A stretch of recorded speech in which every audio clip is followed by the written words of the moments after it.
Hello दोस्तों, नमस्कार। Service now help desk Hindi के एक और वीडियो में आप सबका स्वागत है। आज की वीडियो में हम प्रोसेस ऑटोमेशन डिजाइनर पे बात करेंगे। क्या होता है प्रोसेस ऑटोमेशन डिजाइनर? इसकी मदद से आप एक प्रोसेस को डिजाइन कर सकते हैं। अब आप पूछेंगे कि प्रोसेस कौन डिजाइन करता है। देखिए, आपके ऑर्गेनाइजेशन में बहुत काम होता है और हर काम के अपने कुछ स्टेप्स हैं। उन स्टेप्स को अगर आप ऑटोमेट करना चाहते हैं तो उस केस में आप एक प्रोसेस डिजाइन कर सकते हैं और वो प्रोसेस डिजाइन होती है सर्विस नाउ में प्रोसेस ऑटोमेशन डिजाइनर के थ्रू। यही चीज यहाँ पे लिखी है। It helps in creating the automated business process. मतलब किसी भी तरह की बिजनेस प्रोसेस को ऑटोमेट करना that you design to guide your end users. आपके एंड यूजर्स को गाइड करने के लिए ये भी एक ऑब्जेक्टिव हो सकता है। And help them focus on the task and information that matters to them. मतलब जो भी आपके एंड यूजर्स हैं वो जिस प्रोसेस पे काम करते हैं, जिस भी स्ट्रीम पे वो काम करते हैं, उनके लिए एक प्रॉपर प्रोसेस बनाना ताकि वो इधर उधर टाइम वेस्ट ना करें, अपनी प्रोसेस को फॉलो करें और उस प्रोसेस के थ्रू उनका रिजोल्यूशन जल्दी से जल्दी हो। अगर आपने अपनी प्रोसेस को अच्छे से डिजाइन किया गया है तो ये देखिए, ये सारी की सारी चीजें उसके अंदर हो चुकी होंगी। स्टार्टअप और trigger automatically for the types of records that your end users cares about. आपकी प्रोसेस कब ट्रिगर होगी ये आपने पहले से डिसाइड करके रखा है, मतलब आपने कंडीशंस लगाई है ट्रिगर होने के लिए। उसके बाद reuse activities from existing flow designer content. तो अगर आप प्रोसेस ऑटोमेशन को अच्छे से सीखना चाहते हैं तो यहाँ पे फ्लो डिजाइनर का थोड़ा बहुत आइडिया आपको होना चाहिए, क्योंकि जैसा फ्लो डिजाइनर में हम स्टेप बाय स्टेप एग्जीक्यूशन करते हैं, डिजाइनिंग करते हैं, थोड़ा बहुत वही काम यहाँ पे भी होता है। ठीक है, तो आप एक फ्लो डिजाइनर आपने बना दिया तो उसकी कई एक्टिविटीज को आप यहाँ पे दोबारा से रीयूज भी कर सकते हैं। ये यही कहना चाहता है। Well defined lens that and user can follow for a record. यहाँ पे एक लेंस का कॉन्सेप्ट आता है। लेंस का मतलब कुछ नहीं है, मतलब देखिए, एक प्रोसेस के अंदर कई सारे स्टेप्स होते हैं। तो अगर आपने प्रोसेस को 5 स्टेप्स में डिवाइड कर दिया तो ये जो हर एक जो स्टेप्स हैं इसको आप लेंस कहेंगे। और हर स्टेप के अंदर आपको फर्दर कुछ सब स्टेप्स डालने होते हैं तो उनको हम लोग एक्टिविटीज कहेंगे। ये एक्चुअल में क्या होता है मैं आपको थोड़ी देर में दिखाऊंगा। Clearly show the next step that the end user must take to move forward in the record life cycle। मतलब जैसे कि ये फ्लो डिजाइनर पे है तो लेंस के अंदर एक्टिविटीज पे एक्टिविटीज आती हैं, तो हर एक्टिविटी के बाद आपको किस एक्टिविटी में जाना है ये भी एक प्रोसेस ऑटोमेशन डिजाइनर का काम होता है। आगे लिखा है roles involve in the process automation. अब ये जो जितनी भी प्रोसेस ऑटोमेशन हमने तैयार करी है प्रोसेस, इसमें कई सारे रोल्स इन्वॉल्व होते हैं। ऑब्वियसली सबसे पहला है डेवलपर। तो डेवलपर का काम क्या होगा? डेवलपर का काम है एक फ्लो को डिजाइन करना। जी हाँ, फ्लो डिजाइन डेवलपर करेगा। उसके बाद है process owners. Process owners use process automation designer to organise the piece of the business process into digitalise cross enterprise workflow. तो यहाँ पे प्रोसेस ओनर का मेन रोल है, क्योंकि डेवलपर तो जो उसे कहा जा रहा है वो कर रहा है, लेकिन प्रोसेस ओनर के दिमाग में उनके पास पूरी प्रोसेस का ब्लूप्रिंट है। और जब पूरी प्रोसेस वो जानते हैं तभी यहाँ पे एक प्रोसेस बहुत अच्छे से सिंपल तरीके से डिजाइन हो पाएगी। इसके बाद आता है वर्क स्पेस एडमिनिस्ट्रेटर। तो वर्क स्पेस एडमिनिस्ट्रेटर का काम होता है, क्योंकि हम यहाँ पे एक प्रोसेस डिजाइन कर रहे हैं और प्रोसेस जनरली हमें जो एक वर्क स्पेस यूजर के लिए डिजाइन करनी होती है। वर्क स्पेस यूजर मतलब जैसे कि हमारे पास एक सर्विस डेस्क वर्क स्पेस है, हमारे पास सीएमडीबी वर्क स्पेस है। तो इस तरह से हमारे पास कई सारी वर्क स्पेसेस हैं। तो उस वर्क स्पेस को हम लोग प्रोसेस ऑटोमेशन डिजाइनर के साथ इंटीग्रेट करेंगे ताकि हमारे जो यूजर्स हैं वो उसको यूज कर पाए। यहाँ पे यूजर कौन होगा? वो एजेंट जो कि वो उस वर्क स्पेस पे काम कर रहा है। देखिए, मेन बात है कि जो प्रोसेस डिजाइन हो रही है वो obviously large number of users के लिए ही होगी। इतना सारा हम दिमाग एफर्ट लगाएंगे तो ये दो चार यूजर्स की बात नहीं है। यहाँ पे प्रोसेस डिजाइन तब जाके फायदा होगा, तब उसको ऑर्गेनाइजेशन ज्यादा यूटिलाइज कर पाएगी जब ये लार्ज नंबर ऑफ यूजर्स का समय और पैसा बचा पाएगा। तो इसीलिए हम कहते हैं कि भैया सर्विस टैक्स में अगर पहले से प्रोसेस डिजाइन हो तो टिकट का आना, उसको रिजॉल्व करना बहुत आसान हो सकता है और आपके एसएलएस भी बहुत अच्छे हो सकते हैं। I think you get my point. इसके बाद फाइनली होता है एजेंट। एजेंट जैसे कि मैंने आपको बताया, एग्जाम्पल दिया, work space for service tax. तो यहाँ पे वो एजेंट क्या है, वो यूजर है जो इस प्रॉपर ऑटोमेटेड प्रोसेस को यूज करेगा। ओके, तो अगला एक एग्जांपल है, configure a process using process automation designer to manage specific type of incident. तो हमने जो अभी एग्जांपल आपको दिखाएंगे उसके अंदर इंसिडेंट्स को मैनेज करने के लिए एक प्रोसेस को डिजाइन किया है।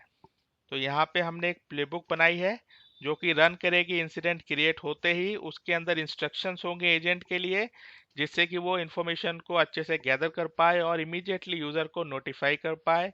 उसके बाद एक ऑटोमेटिक असाइनमेंट होगा टिकट का, फिर एक टेम्पलेट होगा जो कि यूजर को फर्दर गाइड करेगा। फाइनली रिव्यू और रिजोल्यूशंस आसानी से हो पाएगा। तो इस पूरे सेटअप को सेट करने के लिए आपको क्या चाहिए, सबसे पहले दो प्लगइन आपको इंस्टॉल करने पड़ेंगे। सबसे पहला है process automation designer com.glide.pad.license। Second, playbook for customer service management, that is SN_CSM playbook.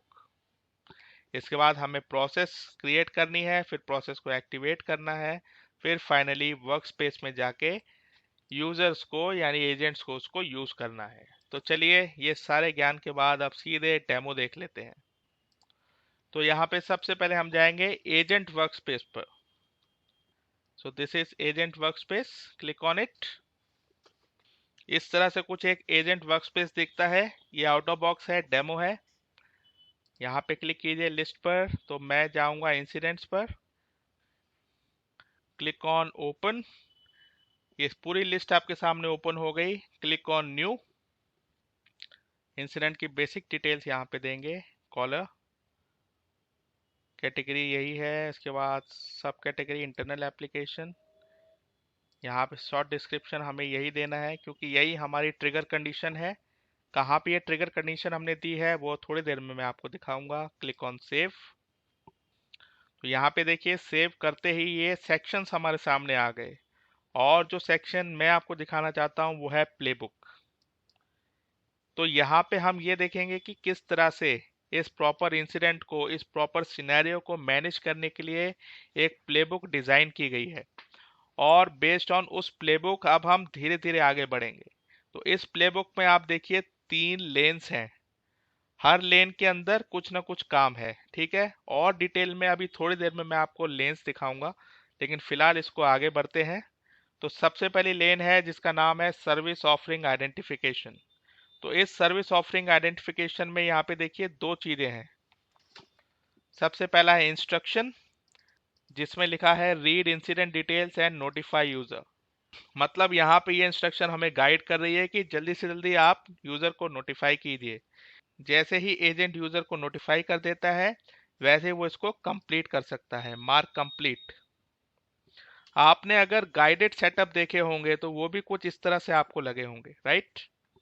तो पहला इंस्ट्रक्शन हमारा कंप्लीट हो गया। आप इसको रीस्टार्ट भी कर सकते हैं पर हमें ज़रूरत नहीं है। सेकंड यहाँ पे आ गया, देखिए यहाँ पे कुछ फील्ड्स आ गई हैं जिन्हें हमें अपडेट करना है। तो अगर आप चाहें तो यहाँ पे इम्पैक्ट अर्जेंसी को दोबारा से चेंज कर सकते हैं based on the short description और बेस्ड ऑन द इशू। तो ये पूरी प्रोसेस डिज़ाइन है, इसमें मैं अपने मन से कुछ नहीं कर रहा हूँ, जैसा हमने डिज़ाइन किया है वैसा यहाँ पे दिख रहा है। तो लेट्स से मैं इसका इम्पैक्ट और अर्जेंसी बढ़ा देता हूँ, ठीक है। वर्क नोट लिख देते हैं एलिवेटेड अपडेट। तो ये चीज़ वहाँ पे इंसिडेंट में अपडेट भी हो जाएगी, और इसको फिर आप मार्क एस कंप्लीट कीजिए। तो मतलब सर्विस ऑफरिंग हमारा देखिए कंप्लीट हो चुका है। सर्विस ऑफरिंग के अंदर 2 चीज़ें थी, दोनों हमने कंप्लीट कर ली हैं। अब हम चलेंगे फुलफिलमेंट के अंदर। फुलफिलमेंट के अंदर update incident record, this is an automated task. ये ऑटोमेटेड टास्क है जो अभी कंप्लीट हो चुका है, ठीक है। ये कहाँ पे कंप्लीट हुआ, इसमें क्या ऑटोमेशन हुआ, ये हम थोड़ी देर में डेफिनेशन ऑफ प्लेबुक में देखेंगे, ठीक है। इसी के अंदर दूसरा है चेकलिस्ट। तो ये सारी वो चेकलिस्ट है जो कि हम बात कर रहे थे। यहाँ पे एप्लीकेशन स्टेटस आपने देख लिया, पिंग सर्वर देख लिया, यूजर अवेलेबिलिटी देख ली। तो ये भी टास्क ऑटोमेटिक कंप्लीट हो गया। इसके बाद देखिए पहला कंप्लीट, दूसरा कंप्लीट, अब हम तीसरी लेन में है जो कि है रिव्यू। रिव्यू के अंदर check activity and status, let's say ये कंप्लीट कर देते हैं। इंस्ट्रक्शन थी, कुछ करना नहीं था। इसके बाद आ जाता है हमारा यूजर फॉर्म। यूजर फॉर्म के अंदर अब आपको स्टेट दिख रहा है। आप यहाँ पे रिजोल्यूशन कोड, मतलब लेट से कि मैंने इशू को रिजॉल्व कर दिया, तो देखिए डायरेक्ट यहाँ पे अब हम रिजॉल्व पे आ गए।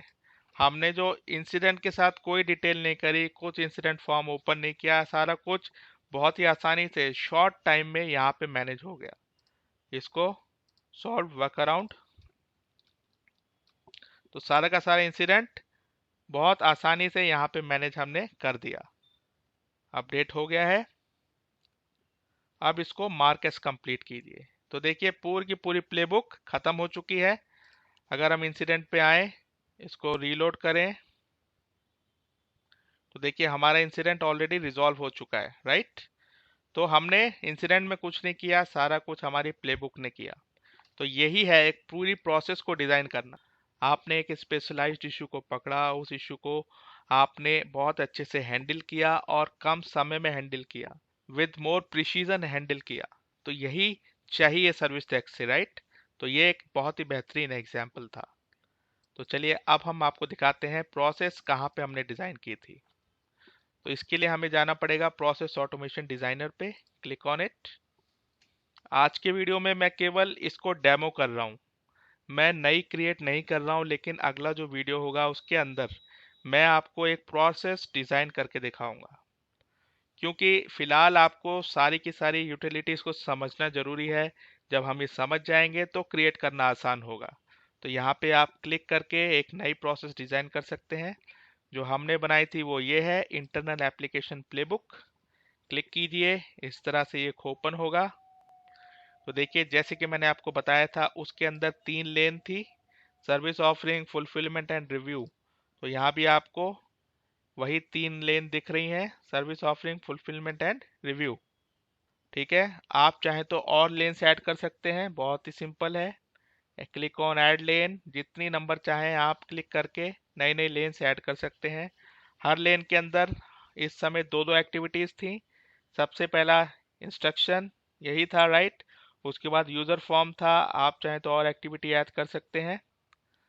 दूसरा ये कब ट्रिगर होगा, तो वो कंडीशन यहाँ पे लिखी हुई है। ये जर्नल प्रॉपर्टीज में जाइए, यहाँ पे ये आपको पूछेगा कि भैया ट्रिगर कब होना है। ट्रिगर होना है रिकॉर्ड क्रिएट्स और अपडेट, जब भी रिकॉर्ड क्रिएट हो या अपडेट हो। किस टेबल पे ट्रिगर होना है, इस टेबल पे ट्रिगर होना है। ठीक है, ये हमारी कंडीशंस हैं, ये सारी कंडीशंस मेट होंगी तब जाके ये ट्रिगर होगा।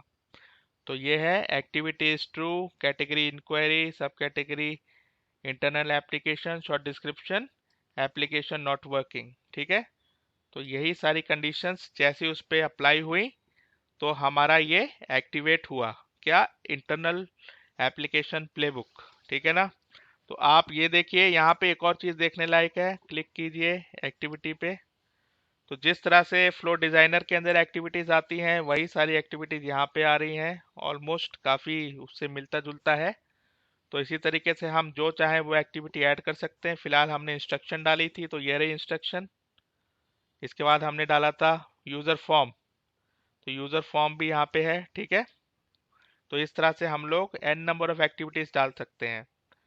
तो आपको कौन सी एक्टिविटी बेस्ट सूट करती है आप यहाँ पे एक एक करके देख सकते हैं और उस हिसाब से अपनी प्रोसेस को डिजाइन कर सकते हैं। तो एक एक्टिविटी मैं खोल के दिखाता हूँ। देखिए ये एक्टिविटी जो मैंने ऐड करी है, इस पे आप करेंगे अगर कॉन्फ़िगर एक्टिविटी, तो यहाँ पे आपको दिख जाएगा इसका लेबल, इसका डिस्क्रिप्शन, उसके बाद व्हेन टू स्टार्ट। ये इंपॉर्टेंट है क्योंकि ये सबसे पहली है इसलिए हमने यहाँ पे इमीडिएटली रखी है। लेकिन बाकी में आप देखिए आफ्टर प्रीवियस, मतलब ये खत्म होगा तभी ये शुरू होगा, ये खत्म होगा तभी ये शुरू होगा, इसके बाद कोई इमीडिएट नहीं है। लेकिन अगर आपकी प्रोसेस में इमीडिएट भी है तो आप सबको इमीडिएट या अकॉर्डिंगली आप इमीडिएट कर सकते हैं। तो देखिए after previous, manual, with previous, ये सारे ऑप्शंस आपके पास हैं। दूसरी एक्टिविटी देखते हैं, यूजर फॉर्म। क्लिक कीजिए, कॉन्फ़िगर एक्टिविटी, लेबल ये है, राइट, व्हेन टू स्टार्ट है, सब कुछ है यहाँ पे। एक है automated updated the task, right, ये भी ऑटोमेटिक हो गया था। तो इसमें क्या हुआ था वो देखते हैं हम यहाँ पे। क्लिक ऑन कॉन्फ़िगर एक्टिविटी, इसमें क्या ऑटोमेशन हुआ है। तो यहाँ पे देखिए किस रिकॉर्ड को अपडेट कर रहे हैं हम लोग, करंट इंसिडेंट जो कि इस समय ओपन है, यानी 61 जो था उस समय, किस टेबल से रिलेटेड था, इंसिडेंट से रिलेटेड था, कौन सी फील्ड हमने अपडेट करनी थी, असाइनमेंट ग्रुप फील्ड हमने अपडेट करी और उसमें वैल्यू क्या हमने डाली, सर्विस डेस्क। तो जैसे ही यूजर फॉर्म खत्म होगा, ये एक्टिविटी एक्टिवेट होगी, तब इंसिडेंट का असाइनमेंट ग्रुप क्या हो जाएगा, सर्विस डेस्क। तो इसी तरह से हम और ऑटोमेशन भी ऐड कर सकते हैं, जो भी आपकी प्रोसेस चाहती है आप उसको यहाँ पे ऐड कर सकते हैं। इसके बाद है चेकलिस्ट। चेकलिस्ट क्या है, यहाँ पे देखिए ऑटोमेशन में हमने चेकलिस्ट का एक टेम्पलेट यूज किया है। तो मतलब ये टेम्पलेट और कहीं भी यूज हो रहा होगा, हमने उसको सीधे यहाँ पे यूज कर लिया। तो इस तरह से दोस्तों, ये तो एक सिंपल एग्जाम्पल है, लेकिन क्योंकि जब एक रियल एनवायरनमेंट में हम जाते हैं तो हो सकता है कि ये प्रोसेस और भी कॉम्प्लेक्स हो, आपको और नई नई एक्टिविटीज इसमें ऐड करनी हो, नंबर ऑफ लेन्स ज़्यादा हो। ठीक है, तो ये एक्टिविटी के ऊपर डिपेंड करेगा, ये आपकी लेन या आपकी प्रोसेस के ऊपर डिपेंड करेगा। बाकी जो फंडामेंटल्स हैं वो यही है। यहाँ पे आप आसानी से इंस्ट्रक्शन दे सकते हैं, यूज़र फॉर्म अपडेट करवा सकते हैं, आप कुछ भी ऑटोमेट कर सकते हैं, आप चेकलिस्ट बना सकते हैं और फाइनली आपकी प्रोसेस को बहुत ही सिंपल तरीके से डिज़ाइन कर सकते हैं। तो आई होप आपको प्रोसेस ऑटोमेशन डिज़ाइनर के ऊपर बहुत कुछ सीखने को मिला होगा। अगले वीडियो में हम एक simple from scratch process automation को डिज़ाइन करेंगे और आपके साथ शेयर करेंगे। इसी तरीके से आप चैनल पे बने रहिए। Thank you so much. Bye bye.